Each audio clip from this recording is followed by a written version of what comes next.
No अभिवाताय मनः। ॐ शान्तिः शान्तिः शान्तिः। ओंकारबिंदुसंयुक्तं नित्यं ध्यायन्ति योगिनः। कामदं मोक्षदं चैव ओंकाराय नमो नमः। गंगातरंगरमणीय जटाकलापम्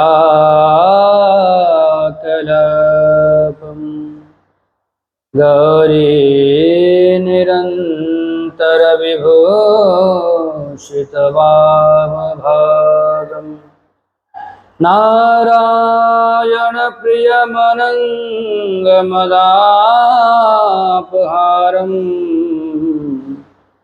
वाराणसीं पुरपतिं भज विश्वनाथम्। रामाय रामभद्राय रामचन्द्राय वेधसे रघुनाथाय नाथाय सीताया पतये नमः। देवी प्रपन्नातिहरे प्रसीद प्रसीद मातर्जगतोऽखिलस्य प्रसीद विश्वेश्वरि पाहि विश्वम्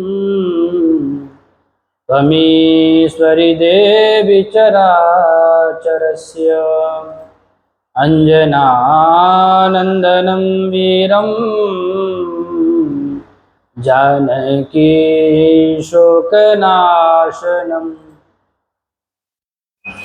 कपीशमक्षहन्तारम् वन्दे लङ्काभयङ्करम्।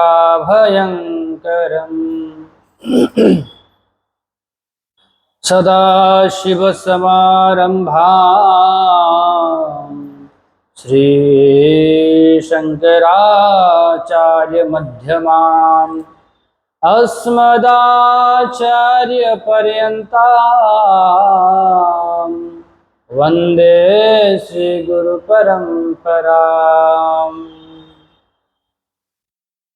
श्रीराम जय जय राम।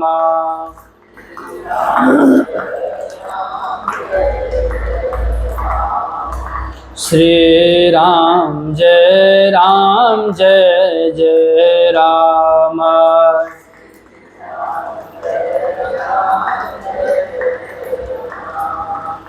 जय रघुनंदन जय घनश्याम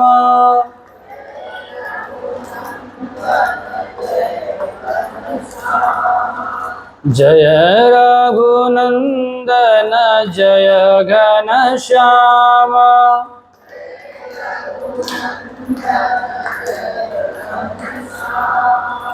जानकी वल्लभ राधे श्यामा।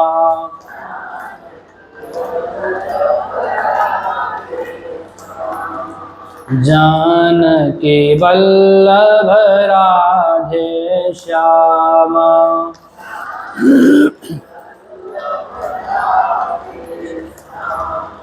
श्री राम जय जय राम।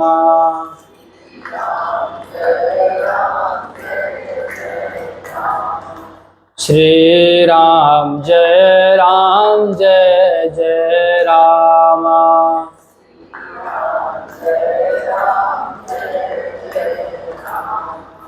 श्री राम जय जय राम।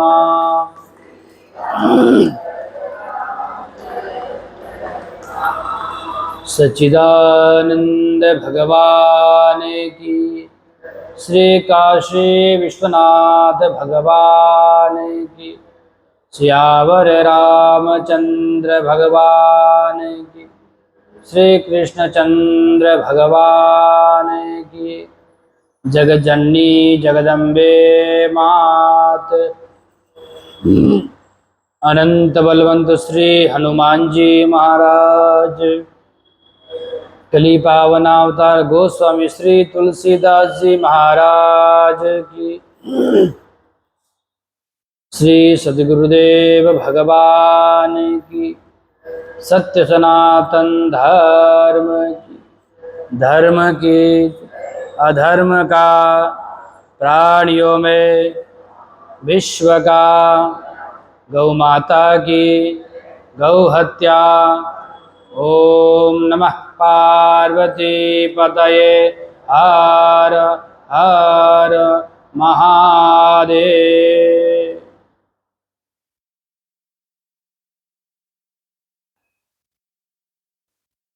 भक्तवांछा कल्पतरु अकारण करुणावरुणालय सच्चिदानंद भगवान के युगल चरणों में प्रणाम। परम पवित्र इस भारत भूमि को वंदन। इस भारत भूमि में विद्यमान समस्त देवी देवताओं के युगल चरणों में प्रणाम। आराध्य परम पूज्य श्री सद्गुरुदेव भगवान के युगल चरणों में प्रणाम।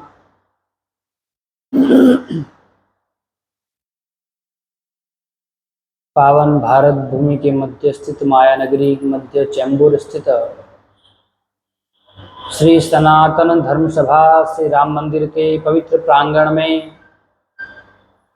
परमपिता परमात्मा की परम महती कृपा से परमपिता परमात्मा के परम मंगलमय नाम कथा लीला का रसास्वादन करने हेतु उपस्थित समस्त श्रद्धामयी मातृशक्ति धर्मानुरागी सज्जन, हम और आप अपने इस मनुष्य जीवन को सार्थक करने हेतु परमपिता परमात्मा के परम मंगलमय वांग्मय स्वरूप श्रीमद् रामचरितमानस ग्रंथराज के पावन चरण सन्निधि में मनुष्य जीवन का सर्वोत्कृष्ट फल सत्संग प्राप्त करने जा रहे हैं। परमपिता परमात्मा बड़ा दयालु हैं, बड़ा कृपालु हैं।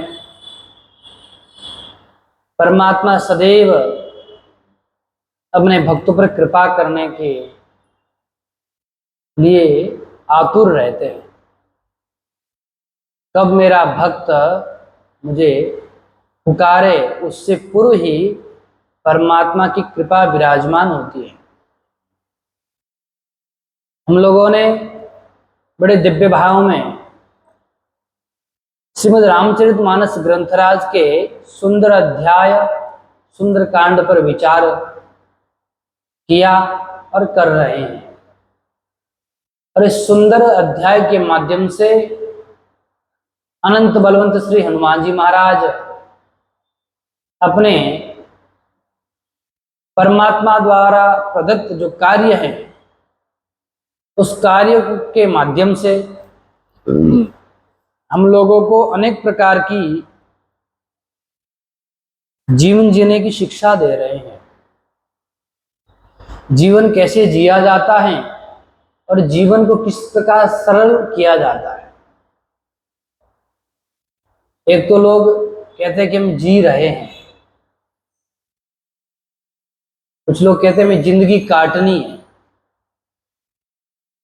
जिंदगी काटनी नहीं है, जीवन को जीना है आनंद से। जितना समय मिला है कट तो वैसे ही जाएगा। तुम चाहे काटो या ना काटो, जिंदगी वैसे ही कट जा रही है, उम्र बीती जा रही है। लेकिन एक जीवन जीना उत्साहपूर्वक, प्रसन्नतापूर्वक, सुख पूर्वक, आनंद पूर्वक, कि जो भी मैं करूंगा सजग होकर के करूंगा, बेहोशी में कार्य नहीं करूंगा। हम लोग जीवन जी रहे बेहोशी में, जागरूकता नहीं है, बस चल रहा है तो चल रहा है, हो जाएगा, संसार का काम तो हो ही जाएगा, लेकिन आपका काम कैसे होगा? संसार के काम की चिंता के लिए मैं निवेदन नहीं कर रहा हूं, मैं अपने स्वयं के लिए कह रहा हूं कि अपने कल्याण के लिए आपको स्वयं को सजग होना पड़ेगा, जागृत होना पड़ेगा। क्योंकि संसार तो आपके आने के पूर्व में भी सुचारू रूप से संचरित था, चल रहा था, और आपके आने के पश्चात भी चल रहा है, और आपके जाने के बाद भी ऐसे ही चलेगा जैसे चल रहा है। अच्छा, हम यदि अभिमान करने लग जाए कि हमारे बिना हमारा परिवार नहीं चलेगा,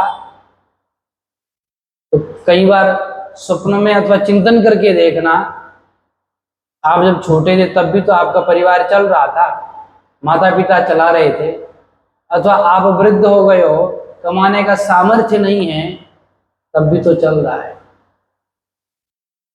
आप तो निमित्त मात्र हो। भगवान भी अर्जुन को कह रहे हैं, निमित्त मात्रम भव सव्यसाचिन। ये जो महाभारत युद्ध में सामने सारे योद्धा खड़े हैं ना, तुम ऐसा चिंतन मत करो तुम इन्हें मार रहे हो, ये तो पहले से मरे हुए हैं, इनकी चिंता क्यों करते हो? मरे हुए क्यों हैं पहले से? क्योंकि इनकी मृत्यु निश्चित है। लेकिन तुम तो केवल निमित्त मात्र, तुम निमित्त हो इनको उस लक्ष्य तक पहुंचाने के लिए। बाकी कार्य तो हो चुका पहले ही, तारीख आ चुकी है, अब तारीख पे तारीख नहीं मिलेगी, पहली तारीख निश्चित है, फिक्स है, इस तारीख को यहाँ से झोली झंडा उठा करके जाना है। तो जाग करके सजग होकर के जीवन जीना है, हनुमान जी महाराज सिखा रहे हैं, अनेक प्रकार से हमें शिक्षा दे रहे हैं। सामने किसी भी प्रकार का भय उपस्थित हो, तथापि उस भय से भयभीत होने की आवश्यकता नहीं है, क्योंकि उस भय से हमें निकालने वाले परमात्मा है, वो अभय दान देने वाले हैं। परमात्मा की शरण में चले गए अथवा परमात्मा को पुकार लिया तो क्या है? अभयम सर्वभूतेभ्यो, समस्त भूतों से मैं अभय दान देता हूं, लेकिन मेरी शरण में तो आए। इसलिए जीवन को सजग जाग करके होश हवास में जीना है, ये जीवन की कला हनुमान जी महाराज सिखा रहे हैं। कार्य तो करना ही है, परमात्मा ने सबको किसी न किसी कार्य के लिए भेजा है, अपने को उस कार्य को करते हुए परमात्मा को नहीं भूलना है, यही हनुमान जी महाराज शिक्षा दे। हनुमान जी महाराज ने क्या कार्य नहीं किया? समुद्र का लंघन किया, अनेक प्रकार के विघ्न आए, महाभयानकी राक्षसी निशाचरी इनका सामना किया, सामना करके भी फिर लंका में प्रवेश किया, वहां जाकर के भी परमात्मा ने कृपा की, तो यहाँ कहाँ सज्जन कर भाषा, वहां सज्जन का संग हो गया। यही सन हटी करे हो पहचानी, साधुते हो न कार्य हानि। यदि आप परमात्मा का नाम लेकर के समस्त प्रकार के भय चिंता को परमात्मा को समर्पित करके कार्य करने लग जाते हैं, तो निश्चित रूप से जहाँ केवल राक्षसों का वास है, राक्षसों के अलावा कुछ वहां कोई रहता ही नहीं है, ऐसे स्थान भी परमात्मा आपको ऐसे व्यक्ति से मिला देगा जो परमात्मा का भक्त पर चले तो सही, परमात्मा पर विश्वास रखे तो सही। इसी विश्वास को दृढ़ कराते हैं हनुमान जी महाराज। इसी दिव्य प्रसंग में हम लोग विचार कर रहे थे, हनुमान जी महाराज ने राक्षसों का संहार किया और मेघनाथ हनुमान जी महाराज को बांध करके रावण की राज्यसभा में ले गया। रावण सिंहासन पर विराजमान है, हनुमान जी गए तो हनुमान जी से कहने लगा, डर नहीं लगता है तुम्हें? सब इस ब्रह्मांड में जितने देवी देवता हैं, गंधर्व यक्ष किन्नर, सब मेरे से डरते हैं, तुम डरते नहीं हो? अनेक प्रकार से हनुमान जी महाराज ने कहा, मैं क्यों डरूं? मैं तो उस काल का भी, जो काल महाकाल है, उसका दूत हूं, मुझे किसी प्रकार का भय नहीं है। जो सूर असुर चराचर खाई, ऐसा जो परमात्मा है। लेकिन रावण सुनो, अभिमान मत करो, अपने अभिमान का त्याग करो, अभिमान का छोड़ करके राम जी की शरण में आ जाओ, तुम्हारा कल्याण हो जाएगा। हनुमान जी महाराज वैद्य बन करके वहां गए हैं, डॉक्टर बन करके गए हैं, और रोगी कौन है? रावण। अब रोगी का इलाज तो करना पड़ेगा। रोगी रावण और वैद्य हनुमान जी महाराज। रोग क्या है? बोले तुम्हारा हृदय खाली है, तुम्हारे हृदय में राम नाम नहीं है। ये जो रोग लग गया है ना, इस रोग को हटाना। इसका इलाज क्या है? सब कुछ ठीक है, तुम्हारे आंख है, नाक, कान, सब कुछ भरा हुआ है, लेकिन उस हृदय को भर दोगे तो सब अच्छा सुशोभित होगा, है कि नहीं? अरे बड़ी सुंदर आप मूर्ति बनाते हो परमात्मा की, उसमें सिर नहीं लगाते हो तो सुंदर लगेगी क्या? उसी प्रकार शरीर सुंदर है और हृदय ही नहीं है तो मुर्दा किस काम का? तुम मुर्दे के समान हो जब तक तुम्हारे हृदय में राम नहीं है। ते प्राणी जीवित सब समान, जिन हरि भक्ति नहीं, जिनके हृदय में परमात्मा की भक्ति नहीं है, और तुम्हारा में यही रोग है। इस रोग का इलाज क्या है? रघुपति चरण हृदय। देखिए, परमात्मा के जो चरण हैं उनको क्या करना? हृदय में धारण करना। इसलिए रावण राम चरण पंकज उर धरहूं, लंका अचल राज तुम करहु। राम सिया राम, सिया राम जय जय राम, राम सिया राम। यही इलाज है। परमपिता परमात्मा राघवेंद्र सरकार के चरण, अर्थात परमात्मा के प्रति प्रेम, परमात्मा के प्रति समर्पण तुम्हारे हृदय में आ जाएगा, और उसके बाद में तुम लंका में तो राज कर ही रहे हो, अचल लंका में राज करते रहो। मैं भी चाहता हूं तुम लंका के राजा बने रहो। हनुमान जी नहीं चाहते कि वो हट जाए। हनुमान जी ने कहा तुम जहां हो वहां बने रहो, लेकिन एक चीज और, क्या? राम चरण पंकज, राघवेंद्र सरकार के चरण कमल को अपने हृदय में धारण कर लो, तुम्हारे जो रोग हैं उसका यही इलाज है। यह हनुमान जी महाराज ने रावण को गुरु मंत्र दिया है। क्या दिया है? अच्छी प्रकार से समझाया, और क्या दे दिया? गुरु मंत्र। तो गुरु मंत्र की परंपरा है क्या? वंदे गुरु परंपरा। आप गुरु मंत्र ले रहे हैं तो जो गुरु मंत्र दे रहा है उसने भी किसी गुरु से मंत्र लिया होगा। ये परंपरा है, परंपरा से प्राप्त है। तो महाराज हनुमान जी ने भी तो मंत्र लिया होगा किसी से, हनुमान जी ने भी किसी से मंत्र लिया होगा, तब तो मंत्र दे सकते हैं। मंत्र वही दे सकता है जो स्वयं मंत्र ले चुका है, अर्थात जिसके गुरु है। गुरु कृपा से, गुरु के आशीर्वाद से वही आगे उस परंपरा को चलाता, परंपरा का निर्वहन करता है। ये गुरु परंपरा है, संतों की परंपरा है। हनुमान जी महाराज के गुरु कौन है? उन्होंने गुरु मंत्र किससे लिया? कहा कि हनुमान जी महाराज ने गुरु मंत्र माता जानकी जी से लिया। किससे लिया? माता जानकी हनुमान जी महाराज की गुरु है। अध्यात्म रामायण में तो माता जानकी को गुरु के रूप में बताया, लेकिन रामचरितमानस में मैया भी है, माता जी भी है और गुरु स्थानापन्न भी है, गुरु भी स्वीकृत किया गया। जब माता जानकी गुरु है तो कौन सा गुरु मंत्र दिया? अच्छा, ये भी परंपरा है, गुरु मंत्र माता जो गुरु देता है वही गुरु मंत्र आप आगे देते हैं, उसका जप भी करना पड़ता है। ऐसा नहीं कि गुरु ने दे दिया, आज गुरु जी ने मंत्र दे दिया, कल से चेला बनाना शुरू कर दिया, ना अनुष्ठान किया, ना सिद्ध किया, ना जप किया, ना तप किया, बस गुरु मंत्र हमें प्राप्त हो गया, हम आगे बांट रहे हैं। क्यों? बोले दूसरों का कल्याण हो, बोले अपने का तो कल्याण करो। वह गुरु मंत्र माता जानकी जी से हनुमान जी महाराज ने दिया।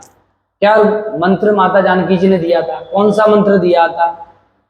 जब हनुमान जी महाराज अशोक वाटिका में गए थे, उस समय हनुमान जी ने कहा, मैया मुझे भूख लगी है, अब मुझे भोजन करना है। तो मैया ने कहा, बेटा पहले गुरु मंत्र तो ले लो, उसके बाद में गुरु की आज्ञा लेना।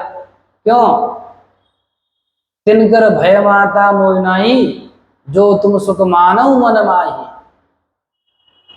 मैया ने कहा कि निशाचर पहरा देते हैं, तो हनुमान जी महाराज ने कहा, इनका भय नहीं है, जो तुम सुख मानव मन माही, यदि आप आज्ञा देती हो जाऊं। मैया ने कहा, ठीक है, आज्ञा तो तब तुझे मानो। तो मैया ने गुरु मंत्र दिया, क्या? रघुपति चरण हृदय धरी, तात मधुर फल खाओ, रघुपति चरण हृदय धरी। ये गुरु मंत्र माता जानकी जी ने हनुमान जी महाराज को प्रदान किया। राघवेंद्र सरकार के चरण को हृदय कमल में धारण करके तुम जो स्वीकार करोगे, अर्थात परमात्मा को समर्पित करके जो स्वीकार करोगे, वो सदैव मीठा ही मीठा होगा, तात मधुर फल खाओ। जब यह मंत्र माता जानकी जी ने हनुमान जी महाराज को दिया, उसी मंत्र को हनुमान जी महाराज ने धारण किया कि परमात्मा को हृदय में धारण करके हनुमान जी महाराज ने सब कार्य किए, जो कार्य करना था। उसके अनंतर हनुमान जी महाराज ने वही मंत्र, जो गुरु मंत्र है, उसी मंत्र को आगे रावण को प्रदान किया।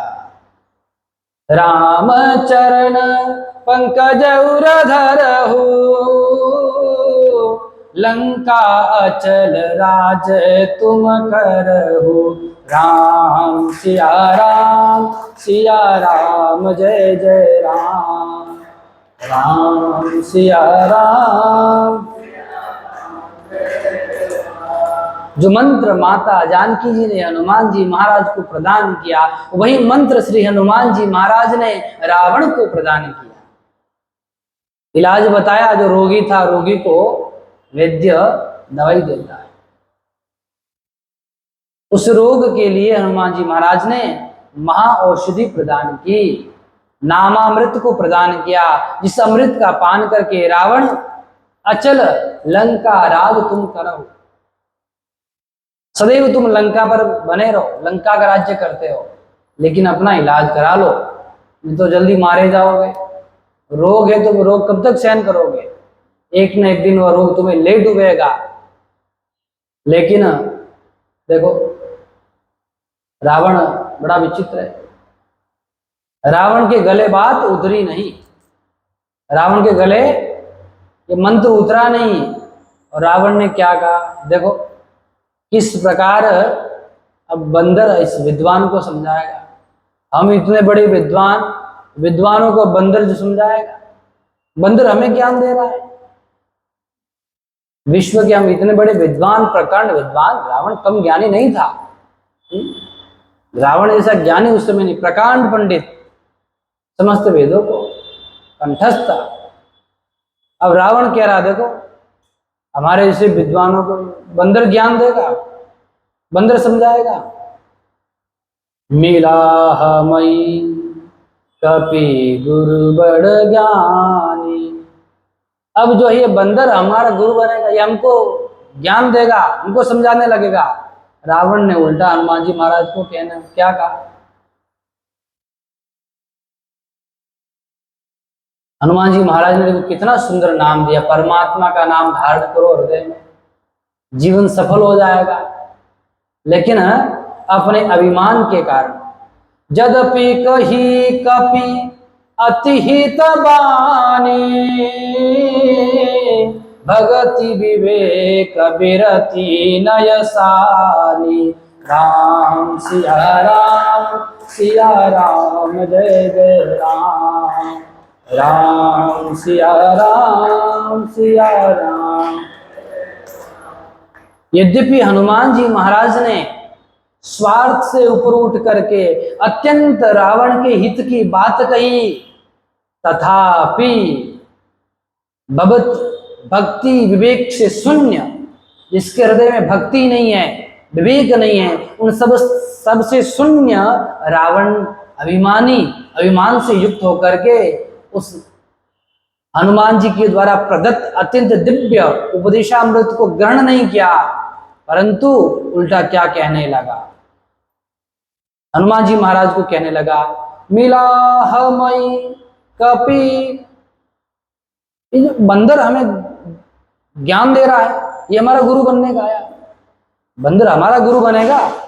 और क्या कहने लगा, बोला बियसीमा अभिमानी, और अभिमान से युक्त होकर के वाणी बोलने लगा।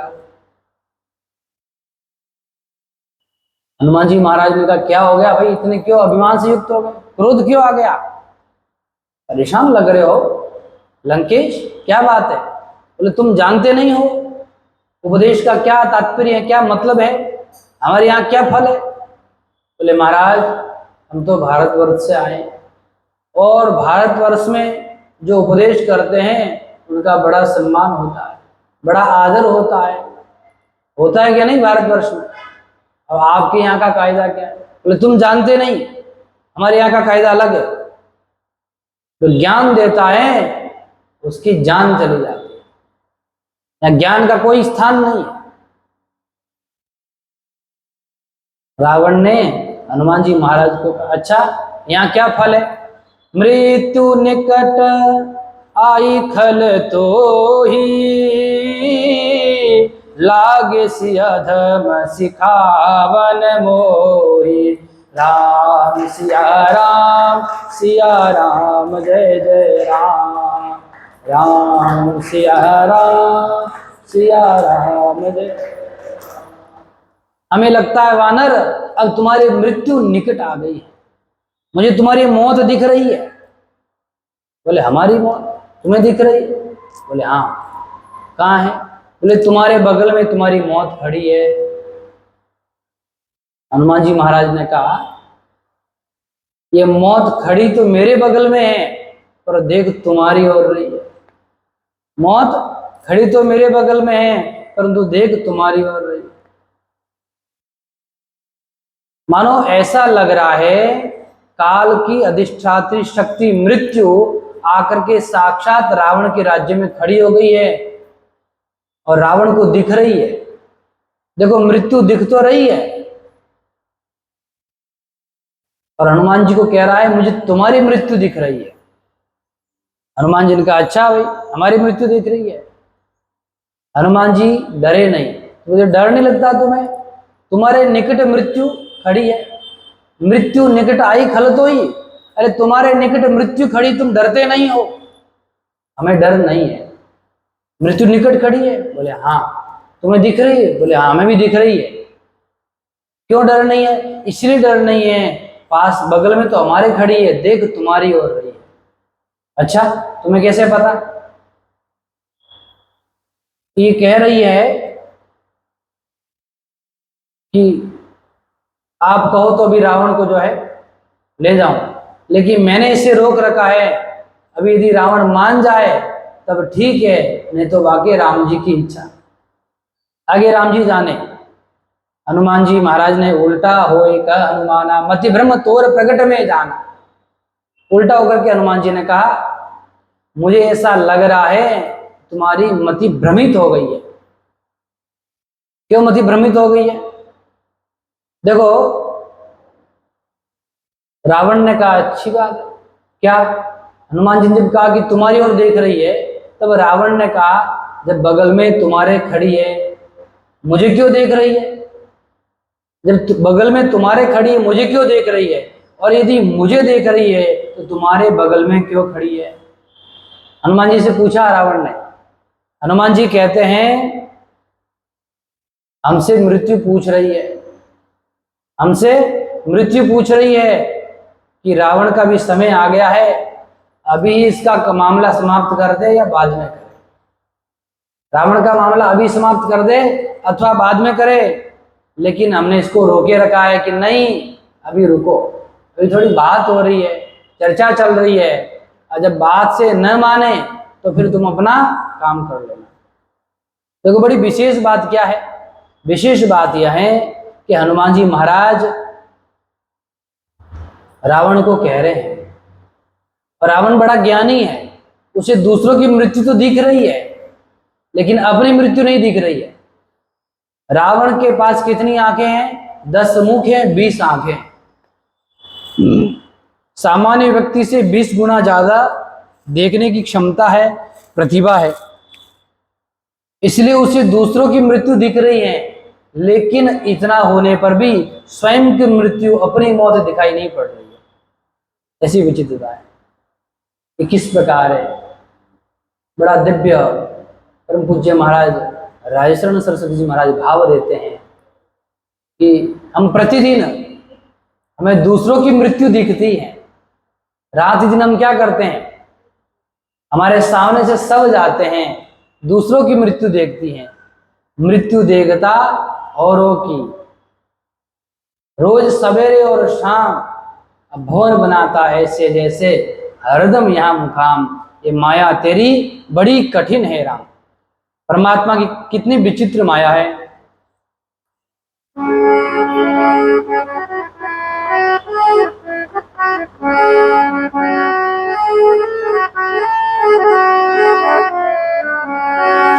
ये माया तेरी बहुत कठिन है राम, ये माया तेरी बहुत कठिन है राम।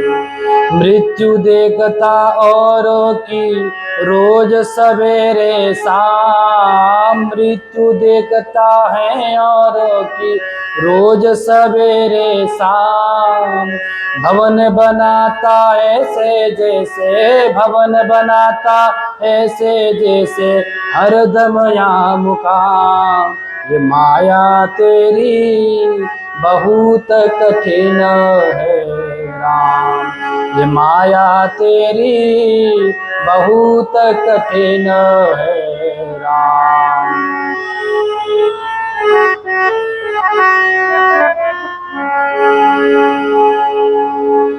और जो संसार में हमें सुख दिखता है वो है नहीं, तो माया कितनी विचित्र है। दुख में सुख दिखा के, दुख में सुख दिखा के हो जाता उसी का गुलाम। ये माया तेरी बहुत कठिन है राम, ये माया तेरी बहुत कठिन है राम।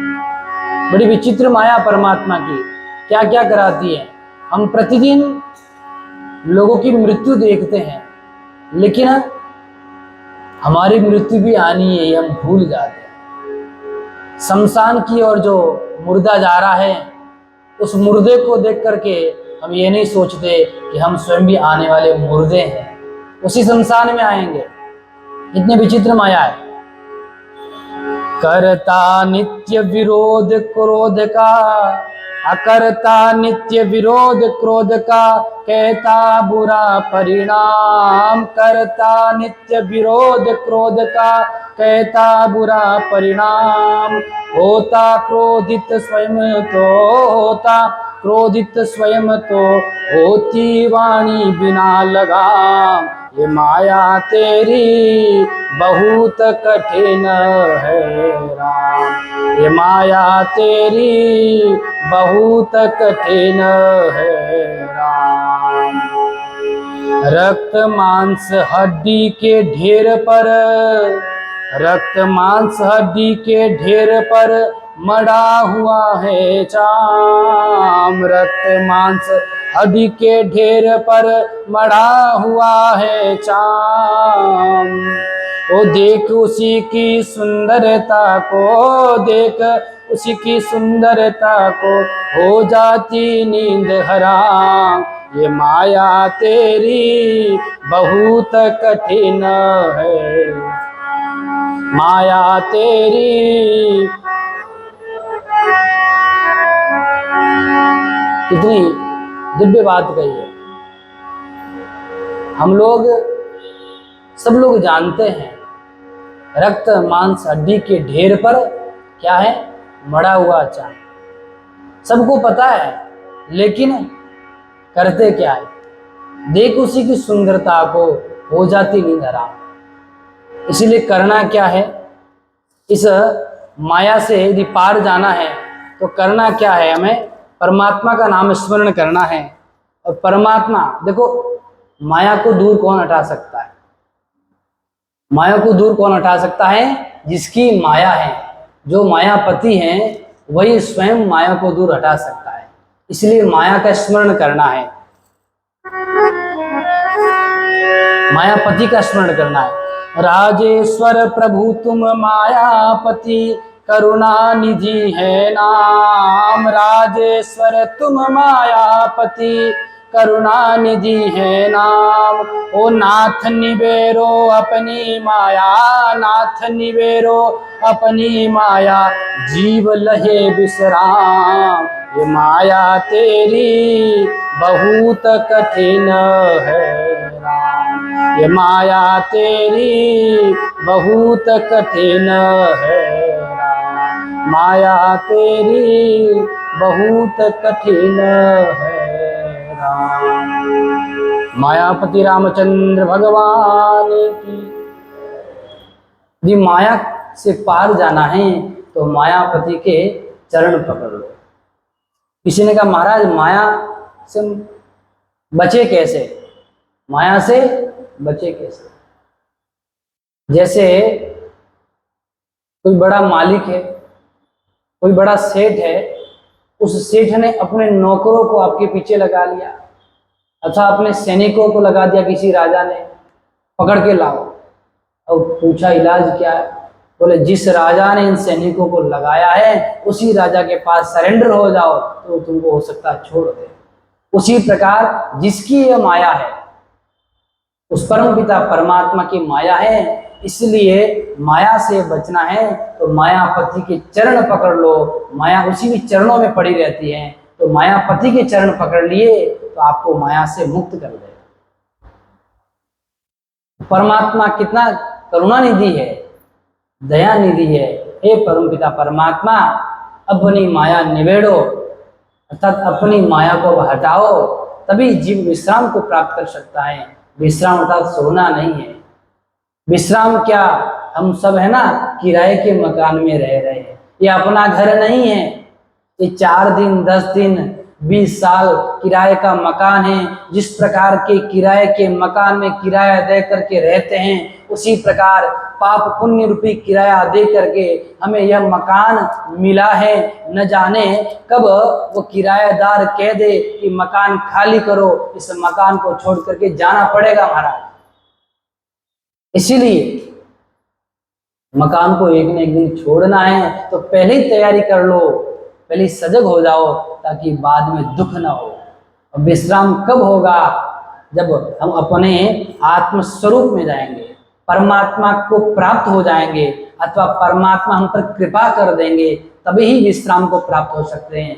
अन्यथा भागते जाओ अनंत जन्म भाग रहे हैं। अभी तक क्या कर रहे हैं, कुछ पुण्य अधिक रहे होंगे इसलिए मनुष्य जीवन मिला, और कुछ और पुण्य अधिक रहे होंगे इसलिए सत्संग प्राप्त हो रहा है। इसीलिए जाग करके परमात्मा के चरणों में प्रेम करना सीख जाए तो जीवन आसान हो जाएगा। गोस्वामी तुलसीदास जी महाराज बड़ा सुंदर विनय पत्रिका में कहते हैं, अस कछु समुझी परत रघुराया, अस कछु समुझी परत रघुराया, बिनु तब कृपा दयालु। आपकी कृपा के बिना प्रभु कुछ समझ में नहीं आता है। दास हित मोह न छूटे माया, दास हित मोह न छूटे माया। प्रभु माया छूट नहीं रही है, अब आप ही कृपा करिए कि येन केन प्रकारेण माया छूट जाए, मोह छूट जाए। परिश्रम करे कोई कितना, परिश्रम करे कोई कितना, लेकिन काम बनता नहीं। किसके बिना? कृपा के बिना काम बनता नहीं। कितना परिश्रम कर ले, कितने अनंत अनंत साधन कर ले, अनंत जन्म तपस्या कर ले, परंतु यदि परमपिता परमात्मा की कृपा नहीं होगी तो कुछ प्राप्त हो नहीं सकता है, मोक्ष प्राप्त हो नहीं सकता है। इसीलिए परमात्मा की कृपा के लिए हमको सदैव दीन बनना चाहिए। साधन तो करने ही हैं, ऐसा नहीं कि साधनों को छोड़ दो क्योंकि साधनों से कुछ कृपा प्राप्त नहीं होगी, लेकिन अपने आप को दीन बना लोगे तो दीन बंधु आप पर निश्चित रूप से कृपा करेगा। वो दीन दयालु हैं, दीनों पर दया करना उसका कार्य है। नाम ही जिनका दीन दयालु है तो कृपा क्यों नहीं करेगा। निराशा निशा नष्ट होती न तब तक, निराशा निशा न होती नष्ट तब तक, दया भानु जब तक निकलता नहीं। और दमित वासनाएं अमित रूप ले जब, दमित वासनाएं अमित रूप ले जब, अंतकरण में उपद्रव मचाती हैं, तब फिर कृपा सिंधु श्री राम के अनुग्रह बिना मन संभलता नहीं है। परमात्मा के अनुग्रह के बिना कुछ नहीं हो सकता है। जो निराशा रूपी निशा है नष्ट नहीं होगी कब तक? जब कृपा रूपी भानु, कृपा रूपी सूर्य प्रकट नहीं होगा, जब तक निशा जो निराशा रूपी रात्रि समाप्त नहीं हो सकती। इसीलिए देखो, रावण को ज्ञान तो इतना है, ज्ञान तो इतना है कि उससे दूसरों की मृत्यु तक दिखती है, यहाँ तक कि हनुमान जी की मृत्यु उसको दिख रही है, लेकिन अपनी मृत्यु नहीं दिखती। मृत्यु देखता औरों की, हमारे ऊपर भी घटित होता है। रोज कितने प्राणी मर रहे हैं, कितने मनुष्य मर रहे हैं, लेकिन हमारे मन में चिंतन नहीं आता है कि जैसे ये जा रहा है सब छोड़ करके हमें भी इसी रास्ते जाना है, यही रास्ता है। कल के मुर्दे हम, आज मुर्दा वो है तो कल हम हैं, तो आने वाले कल के मुर्दे हम लोग हैं। उसी प्रकार रावण को हनुमान जी महाराज समझा रहे हैं। संकेत कितना सुंदर है, कहा कि जीवन के आंतरिक समस्याओं का समाधान ज्ञान से नहीं होगा, वो तो भगवान से ही हो सकता है। जब तक परमात्मा की कृपा नहीं होगी तब तक समस्त प्रकार के जो संशय हैं उनका छेदन और जीवन में आनंद आ नहीं सकता। यद्यपि ज्ञान से जो विकार है मन के, वासनाएं हैं, कम हो जाएगी, मिट नहीं जाएगी। कौन सा ज्ञान? बौद्धिक ज्ञान, पुस्तकीय ज्ञान। तो यथार्थ ज्ञान है, उस ज्ञान से तो सब नष्ट हो जाएगा। उस ज्ञान के यस्मिन् ज्ञाते इदं सर्वं विज्ञातं भवति, वह ज्ञान अलग है। जो परब्रह्म का ज्ञान है, जो आत्मज्ञान है, आत्मज्ञान की चर्चा नहीं हो रही है यहाँ। ज्ञान सामान्य ज्ञान, जिस प्रकार से रावण विद्वान है, पुस्तकीय ज्ञान है, वेदों का ज्ञान है, लेकिन ज्ञान है सिर में भरा हुआ, नीचे उतरा नहीं। गले में महाराज नो एंट्री का बोर्ड लगा हुआ है। इसलिए ज्ञान को जब तक हृदय में नहीं उतारोगे वो काम नहीं आएगा। यही बात हनुमान जी महाराज ने रावण को कही कि रावण, अब मैं समझ गया, उल्टा होई हनुमाना, मति ब्रह्म तोर प्रगट में जाना। राम सिया राम जय जय राम, राम सिया राम।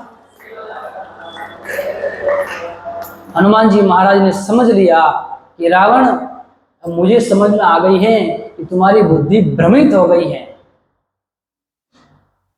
क्यों? मंदोदरी ने भी यही बात कही है। मंदोदरी ने अनेक प्रकार से रावण को समझाने का प्रयास किया, परंतु मंदोदरी क्या कहती है कि यही काल बसे मते भ्रम भय।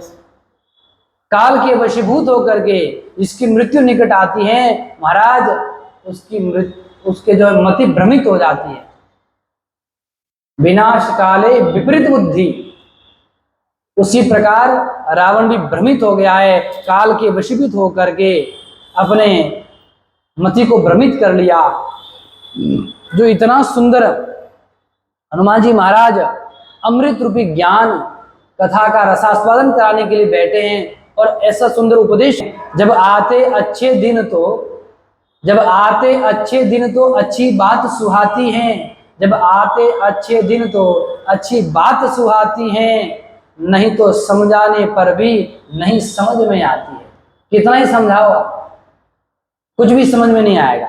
इसलिए हनुमान जी महाराज कर क्या रहे हैं? रावण को अमृत पिलाना चाह रहे हैं। धन्यास्ते कृतिना पिबंती से राम नामामृतम, उस राम नाम रूपी अमृत का रसपान कराने के लिए हनुमान जी महाराज उस सभा में हैं और मंत्र का उपदेश भी कर रहे हैं। राम चरण पंकज धरहु, लंका अचल राज तुम करहु। हनुमान जी महाराज कह रहे हैं, राम नाम का उपदेश दे रहे हैं, राम नाम रूपी अमृत का रसपान करा रहे हैं, लेकिन इस जो रावण है उसकी बुद्धि भ्रमित हो गई है। भ्रम के कारण कुछ भी समझ में नहीं आता है। कितना ही समझाओ। हनुमान जी इतना सुंदर उपदेश कह रहे हो, रावण क्या कह रहा है? कह लंकेश कवन ते खीसा, कह लंकेश कवन ते खीसा, कही केवल घालई बन खीसा। इस प्रकार के शब्द बोल रहा है, उसमें न तो र आ रहा है न म आ रहा है। अच्छा, अयोध्या में बड़े दिव्य भाव से रामचरितमानस की जो परंपरा है, संत लोग बड़ा सुंदर भाव देते हैं। जो प्रत्येक चौपाई है, चौपाई में राम नाम आता है। यही भांति यही मह रघुपति नाम उदारा। ये जो रामचरितमानस है, नाम ही इसमें है। कोई भी चौपाई उठा करके देख लो, उस चौपाई में र होगा, फिर म होगा, र होगा, म होगा, अर्थात राम नाम से परिपूर्ण है। विस्तार रूप से राम नाम ही इसमें पिरोया गया है, राम नाम में ही मानस पिरोई गई है। लेकिन रावण ने जो शब्द कहे, कहा लंकेश कवन ते कीसा, कई केवल घालई बन खीसा, इसमें न तो रकार है न मकार है। तो हनुमान जी महाराज यही कह रहे हैं, राम, क्योंकि तुम इतने विद्वान तो हो, वाणी तो अच्छी है, लेकिन तुम्हारे इस वाणी में राम नाम नहीं है, राम नाम की कमी है। इसलिए तुम क्या करो, राम नाम को हृदय में धारण कर लो, राम नाम को हृदय में धारण कर लो। कोई सज्जन था, किसी सज्जन ने महाराज जी से पूछा, महाराज जी आपने बात तो ठीक कही है कि प्रत्येक चौपाई में राम नाम आता है, रकार मकार आता है, लेकिन एक जो चौपाई है उसमें राम नाम कहाँ है बताओ? झूठे ही देना, झूठे ही लेना, झूठे ही भोजन, झूठ चबेना। अरे भले आदमी, जहाँ सब झूठ ही झूठ है, उसमें राम नाम कहाँ आएगा? तो राम नाम तो सत्य है, सब झूठ ही झूठ है, उसमें राम नाम कहाँ आएगा? उसी प्रकार रावण भी राम नाम बिना लिए जो है उत्तर दे रहा है।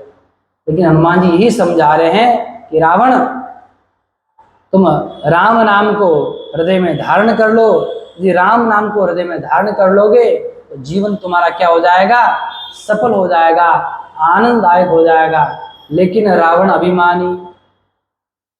अभिमान से युक्त होकर के इतनी सुंदर उसके हित की बात हनुमान जी महाराज ने कही, लेकिन उसकी बुद्धि भ्रमित होने के कारण कुछ भी समझ में नहीं आया, और उसने क्या कहा? निशाचरों को आदेश देता है आगे कि हनुमान जी महाराज को पकड़ो, मारो। अब आगे किस प्रकार हनुमान जी महाराज लीला करते हैं, किस प्रकार हनुमान जी महाराज रावण के क्रोध से बचते हैं। अर्थात रावण तो मारना चाह रहा था कि मृत्यु निकट आई कल तो। अब कल इस पर विचार किया जाएगा। राघवेंद्र सरकार की दिव्य कथा को आज यहीं विश्राम, अपने वाक् पुष्पांजलि को राघवेंद्र सरकार के चरणों में समर्पित करते हुए सच्चिदानंद भगवान की, श्री कृष्णचंद्र भगवान की जय, जगत जननी जगदम्बे मात की, अनंत बलवंत श्री हनुमान जी महाराज की जय। कली पावन अवतार गोस्वामी श्री तुलसीदास जी महाराज की जय। श्री सद्गुरुदेव भगवान की, सत्य सनातन धर्म की। ओम नमः पार्वती पतये, हर हर महादेव। हे